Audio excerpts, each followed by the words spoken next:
Halo semuanya, selamat datang di Rumah Jagoan Kancil. Di sini tempatnya kita untuk mengobrol seputar para jagoan-jagoan Indonesia. Sekarang kita akan kembali membahas tentang jagat sinema Bumi Langit, terutama untuk film Sri Asih. Karena kemarin Sri Asih baru saja merilis official trailernya. Aku juga udah bikin video reactionnya.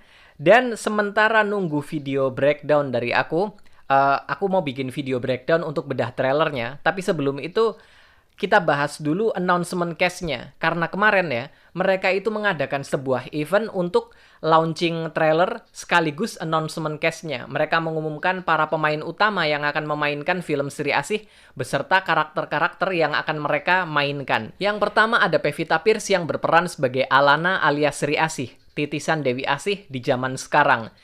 Akhirnya udah ketahuan juga bahwa Sri Asih yang akan diperankan oleh Pevita adalah Alana. Meski begitu, Alana yang ada di sini jauh berbeda dengan Alana yang ada di komiknya ya. Karena kalau di komik Sri Asih Celestial Goddess yang ada di webtoon, Alana di situ adalah gadis remaja berumur 17 tahun. Dia bisa melihat hantu, dia juga penakut. Tapi dari segi sifat pun cukup jauh berbeda kalau kita lihat dari trailernya ya. Selain itu di sini juga ada Christine Hakim yang berperan sebagai Eyang Mariani. Dia adalah pimpinan dari kelompok Jaga Bumi. Ini benar-benar luar biasa sekali. Aku kaget waktu dengar nama Jaga Bumi di trailernya. Kelompok Jaga Bumi adalah sebuah kelompok underground yang diikuti oleh para superhero. Di situ ada Maza, ada Sri Asih, dan juga ada Mandala. Jadi ini emang dari mulai Jawara pun udah ada kelompok Jaga Bumi.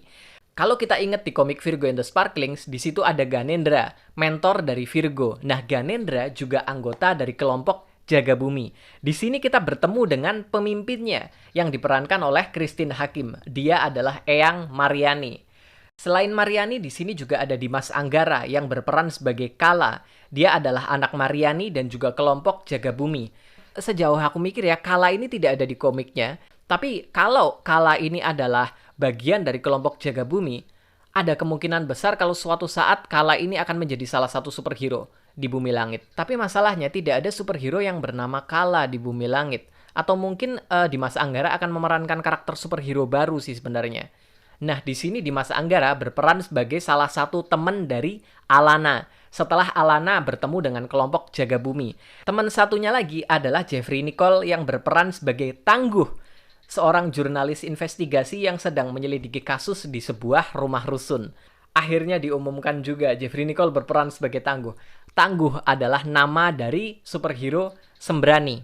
Jadi udah fix di sini kalau Jeffrey Nicole akan memerankan karakter Sembrani di jagat sinema Bumi Langit.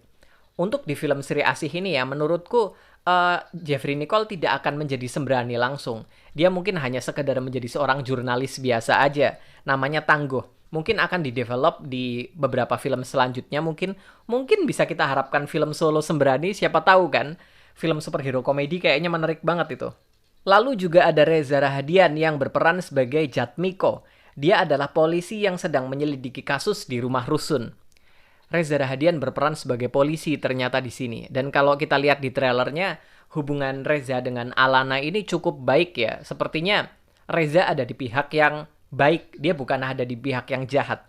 Selain itu juga ada Surya Saputra yang berperan sebagai Prayogo.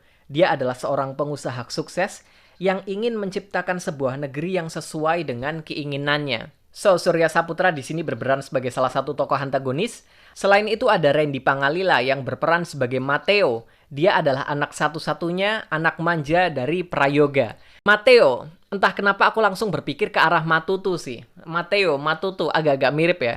Lalu juga ada Revaldo yang berperan sebagai Jagao. Dia adalah bodyguardnya Mateo dan juga tangan kanan dari Prayogo. Lalu juga ada Jenny Zhang. Dia berperan sebagai Sarita, ibu angkat dari Alana.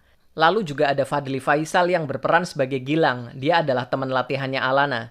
Selain itu juga ada Faradina Murti yang berperan sebagai Renjana, seorang warga rusun yang bertemu dengan Tangguh. Untuk Renjana ini agak menarik ya, karena namanya ini mirip dengan nama pacarnya Maza yang muncul di komik Maza Prince of Dream. Sepertinya ini mungkin ada kaitannya. Dan aku sebenarnya sempat dengar juga kalau ada karakter yang bernama Kinar ya, seorang anak kecil. Kalau aku mikir Kinar ini agak mirip dengan salah satu karakter di sini juga, adiknya Renjana. Di sini adiknya Renjana namanya Karin. Tapi kalau kita ubah-ubah ya dari nama Karin, Kinar itu kan hurufnya cuma digeser-geser doang kan. Jadi kemungkinan besar Renjana dan Kinar adalah Renjana dan Karin yang muncul di komik Maza Prince of Dream. Yang artinya karakter ini mungkin masa depannya bakalan panjang ya. Mungkin bakalan akan berhubungan dengan karakter Maza di film-film selanjutnya. Selain itu, dalam trailer kemarin kita juga melihat ada Gazul dan juga Ganda Hamdan yang diperankan oleh Aryo Bayu dan juga Aki Singgih. Mereka diperlihatkan sedang mengikuti perjamuan di rumah Prayoga. Sepertinya Gazul dan juga Ganda Hamdan di sini juga memiliki hubungan sesuatu dengan kelompoknya Prayoga. Aku masih mikir kalau Prayoga ini adalah sebuah pimpinan dari kelompok mafia serigala hitam atau apa. Tapi yang jelas mereka juga berhubungan dengan Gazul dan Ganda Hamdan ya. Oh ya, udah dikatakan kalau film Sri Asih ini terjadi sebelum Gundala. Cuman waktunya tidak terlalu jauh dari Gundala. Jadi setelah Sri Asih langsung terjadi film Gundala. Katanya seperti itu. Yang artinya dalam film ini, Gazul masih belum membangkitkan Kiwi Lawuk. Jadi dia masih memulai rencana-rencananya. Dan sepertinya salah satu rencana di sini berkaitan dengan kebangkitan para panglima dari Dewi Api. Di sini juga disebutkan kalau Dewi Api itu memiliki beberapa panglima. Kita masih belum tahu ini, para panglimanya Dewi Api yang akan dibangkitkan itu siapa aja. Apakah mereka ini pernah muncul dalam komik, atau justru mereka adalah karakter-karakter yang tidak ada di komiknya, jadi karakter original film doang. Ada banyak sekali hal menarik yang sepertinya masih disembunyikan oleh film Sri Asih. Jangan lupa kalian catat tanggalnya. Film Sri Asih akan tayang di bioskop mulai tanggal 6 Oktober 2022. Video kali ini cukup sampai di sini dulu. Sampai jumpa di video-videoku yang berikutnya. Bye-bye.